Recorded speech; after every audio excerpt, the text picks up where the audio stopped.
All right, let's take a moment and dive deeper on the tour functionality. So we'll jump into one of our listings, scroll down to the bottom to our tour schedule. Now this one's already enabled, but you might have to flip this switch to turn on your tour. Now, we can manage the flow of our listings. So we could say 60 minutes advance notice is required, or maybe 24 hours if it's tenant occupied, or maybe 27 hours if I want to give myself 3 hours to notify the tenant. If it's vacant, of course, I can do 0 hours, 0 minutes, same thing. Now, I might only want one appointment coming through at a time. Perhaps it's a luxury listing, or during COVID, we want to make sure that we only have one group in the property at any given time. Now we also can provide buffer between appointments. If you don't mind people bumping into each other on their way in or way out, you can set this to 0, or you can go with the recommended 15 or 30-minute buffer in case folks are arriving early or departing late. Now, max tours per day allows you to determine how many groups can come through and actually view the home on any given day. If it's owner or tenant occupied, this might be lower. If it's vacant, you can set it as high as you'd like. Available appointments allows you to choose the duration and the purpose for each appointment. So the default value is 30 minutes for a showing. You could also say 2 hours for an inspection if you'd like, and you can add as many different types of appointments as you'd like. In this case, I'll keep it simple with a 30-minute showing. Available dates allows you to choose when a buyer's agent or showing agent could actually schedule their tour. The standard or default is just a rolling 7 days. If you know you're going to have an offer deadline, then you can go and choose that date as well. Now, available times lets you add availability windows. So, for example, in my house, I've got toddlers and they nap from about 2 to 4.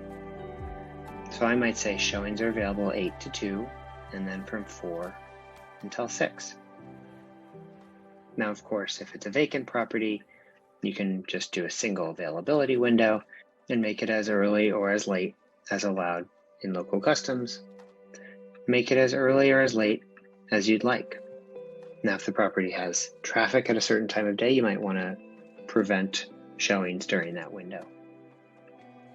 Last but not least, we do give you the option to set your time zone. This is because many of our clients have virtual assistants, and we've set the default to be your local time zone.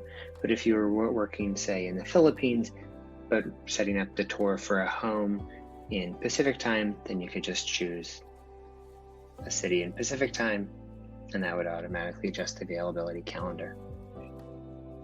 Now, looking ahead, showing reminders are going to be visible to a buyer's agent before they book, whereas access instructions are only visible to them after they've confirmed their appointment. All right, last but not least, we have a toggle down here so that we can choose whether or not our tours are visible to our sellers or hidden from them. We love transparency and encourage them to be visible, but do appreciate that some sellers are hypersensitive and hyper anxious and will tend to jump in and look at all their tours and ask for updates immediately. So you do have the ability to hide all tours from your client if you'd like. Now, once we've set all of our parameters, we can save these settings, and that gets us down to these last buttons at the bottom. Clicking on the address will open up a new tab and show us the experience that a buyer's agent would see. Or if we just want to copy it over to our MLS, we can copy the link right from here. It's copied to our clipboard. We can go over to our MLS and enter this into our private agent remarks or showing instructions field. At least if we wanted to share it with somebody else, not through the MLS, we can copy that. And now we have a bit more context that's ready in our clipboard, ready to be pasted into an email or a text message, etc. Now then, let's take a look at what the buyer's agent would see. When I get here, I see my logo, my headshot, etc., but I would prefer seeing the property image as well. So I'm going to close this tab, come back to my transaction hub, scroll all the way up to the top, and edit the map to replace it with my image.